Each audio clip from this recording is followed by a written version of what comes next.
नमस्कार, आप देख रहे हैं टाइम्स न्यूज और मैं हूं आपके साथ कंचन।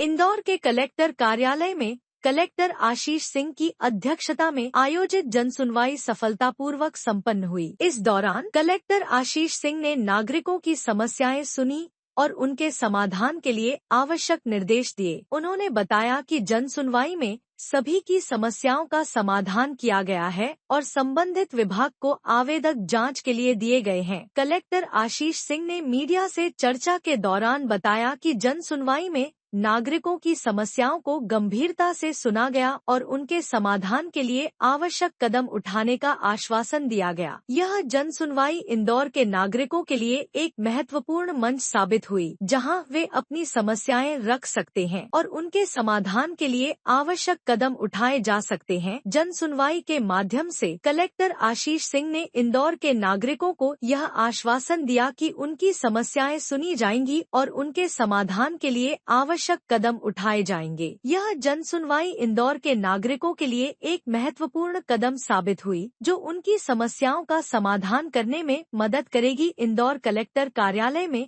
अपर कलेक्टर गौरव बैनर ने अपने कक्ष में जनसुनवाई की और पीड़ितों की समस्याएं सुनी। उन्होंने बताया कि आज उनके समक्ष जनसुनवाई सुनी गई है और पीड़ितों द्वारा आवेदन आए हैं। संबंधित विभाग को जांच के लिए आवेदन भेज दिए गए हैं और रेड क्रॉस के माध्यम से पीड़ितों की आर्थिक सहायता की गई है। इस दौरान अपर कलेक्टर गौरव बैनर ने मीडिया से चर्चा की और बताया कि जनसुनवाई में आने वाले सभी आवेदनों की जाँच की जाएगी और संबंधित विभाग को आवश्यक कार्रवाई के लिए निर्देश दिए जाएंगे। उन्होंने यह भी बताया कि रेड क्रॉस के माध्यम से पीड़ितों की आर्थिक सहायता की जाएगी ताकि उन्हें किसी भी तरह की परेशानी का देखिए, हर प्रकार के आवेदन जो है अलग अलग विभागों संबंधित को प्राप्त हुए हैं और जैसा भी उसका निराकरण हो सकता है त्वरित कोशिश है कि उसका निराकरण किया जाए।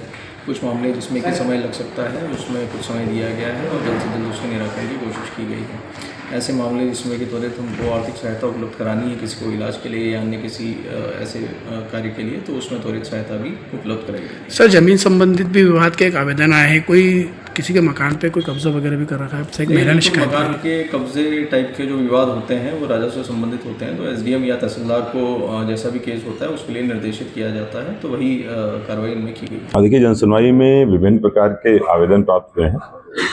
बहुत सारे आवेदन जो सहायता है, चाहे वो शैक्षणिक कार्य के लिए हो या फिर स्वास्थ्यगत कारणों से हो, उसके लिए आवेदन आते हैं।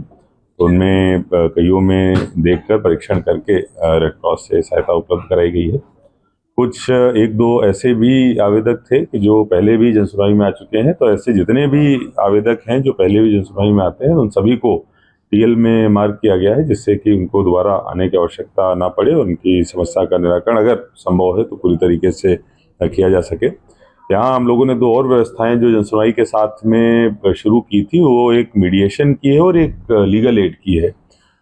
ये दोनों व्यवस्थाएं, चूँकि जनसुनवाई में कई सारे ऐसे प्रकरण आते हैं जो मीडिएशन के माध्यम से हल हो सकते हैं और उनका एकमात्र हल मीडिएशन ही होता है, तो जो मीडिएशन के लायक प्रकरण आते हैं वो नीचे हमारा जो G12 में सेल बना हुआ है वहाँ पे उनको मार्क किया गया है। इसके अलावा कई सारे ऐसे ही प्रकरण आते हैं जिनमें कि सिविल कोर्ट जाने की आवश्यकता होती है, लेकिन लोगों की आर्थिक स्थिति ऐसी नहीं होती है कि कोई वकील हायर कर सके, तो हम लोगों ने नई व्यवस्था शुरू करते हुए लीगल एड की भी टीम हम लोग जनसुनवाई के दिन यहाँ पर बुलाते हैं। तो कुछ आवेदनों को लीगल एड में भी मार्क किया गया है, जहाँ से उनको मुफ्त में वकील भी उपलब्ध कराए जाते हैं और विधिक सहायता भी प्रदान की जाती है। टाइम न्यूज़ देखिए अब आपके मोबाइल